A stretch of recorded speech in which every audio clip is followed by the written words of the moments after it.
The story begins in the mystical lands of Mexico, where an owl glides silently under a starlit sky, its wings cutting through the night air. Below, a young demigod named Punguari, just on the cusp of her 12th birthday, finds herself at odds with her destiny. Her mother gently urges her to enjoy life as it is, but Punguari's heart is set on something greater. She dreams of becoming a full god, a longing that burns brighter with each passing day. Her parents, both wise and cautious, implore her to abandon such thoughts, warning her of the perils that accompany such a transformation. Reluctantly, she agrees, hiding her ambition behind a facade of compliance. However, temptation lures her through a magical door, leading her to a mask imbued with otherworldly power. She dons the mask, and in an instant, her wish is granted. Transformed into a full god, she unleashes fiery magma upon the nearby village in an uncontrollable surge of power. The destruction is immense, and before the chaos can spread further, Punguari herself is turned to stone, a tragic monument to the consequences of unchecked ambition. Far away, in Great Lake City, Ronnie Ann Santiago wakes with excitement on her 12th birthday. She sneaks out with her skateboard, weaving through the bustling streets with a grin as she revels in her freedom. Her best friend, Sid Chang, joins her, and the two plan a day of skating at the Super Skate Park.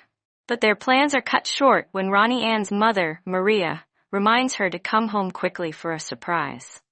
Begrudgingly, Ronnie Ann agrees and heads back to their apartment, where she's greeted by a lively celebration. Balloons, music, and the warmth of her extended family fill the room.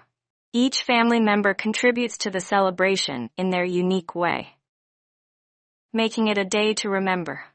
But as Ronnie Ann opens her gifts, her cousin CJ blurts out the surprise.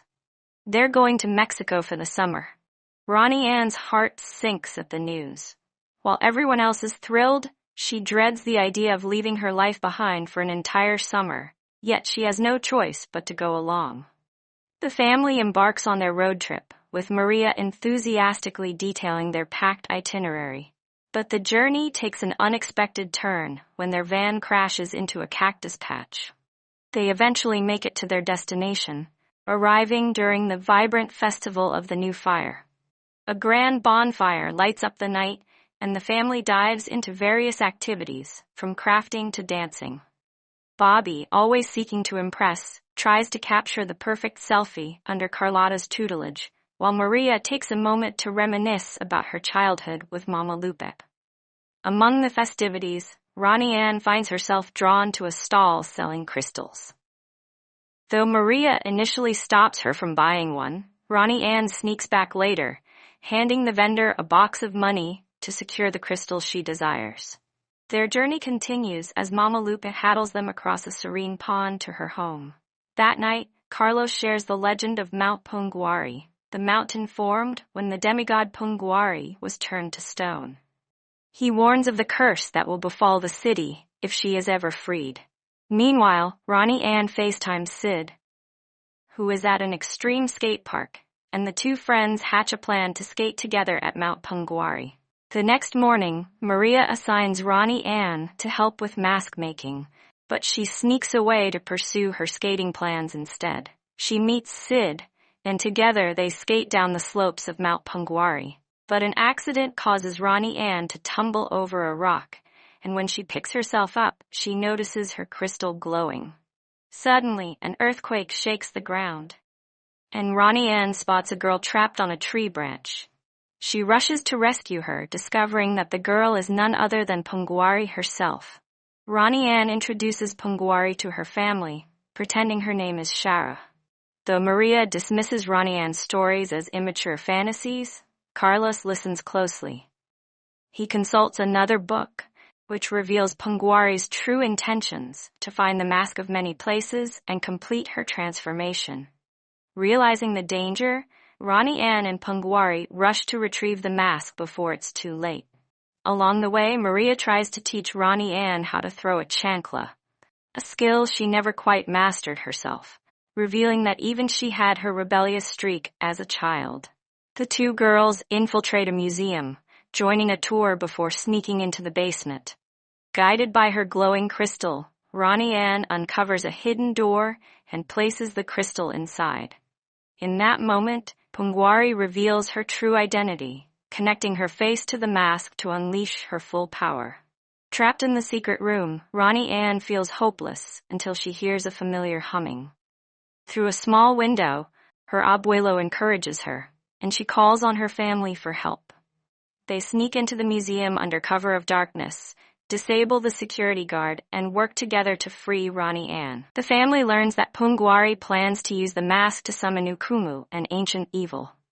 The once vibrant festival of the new fire is thrown into chaos as thunderstorms and twisters descend upon the city. The ground trembles as the temple rises, and Pungwari prepares to complete the ceremony. Ronnie Anne, with her skateboard in hand, races to stop her. With help from Sergio and a flock of birds, she navigates the crumbling terrain while Maria follows in the van. As lava flows dangerously close, Maria pushes through her fear, determined to protect her daughter. Ronnie Anne confronts Pungwari, appealing to the pain and loneliness that drove her to seek power. She reveals that Pungwari's parents turned her into a mountain to save her from Ukumu, sacrificing themselves in the process.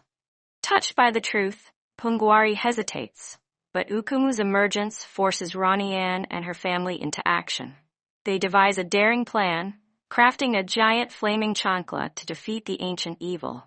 The final battle is intense.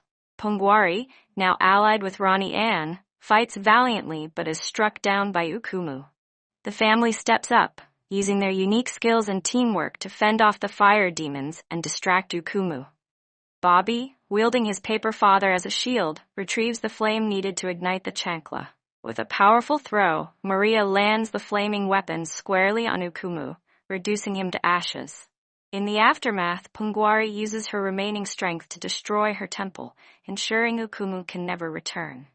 Her parents, freed from their curse, embrace her with pride, and she thanks Ronnie Anne for showing her the strength of family. Back at the festival, the family celebrates their victory. Maria gives Ronnie Anne a new crystal, one that represents balance and growth. As fireworks light up the sky, Pungwari, now in her owl form, soars alongside her parents, a symbol of redemption and hope.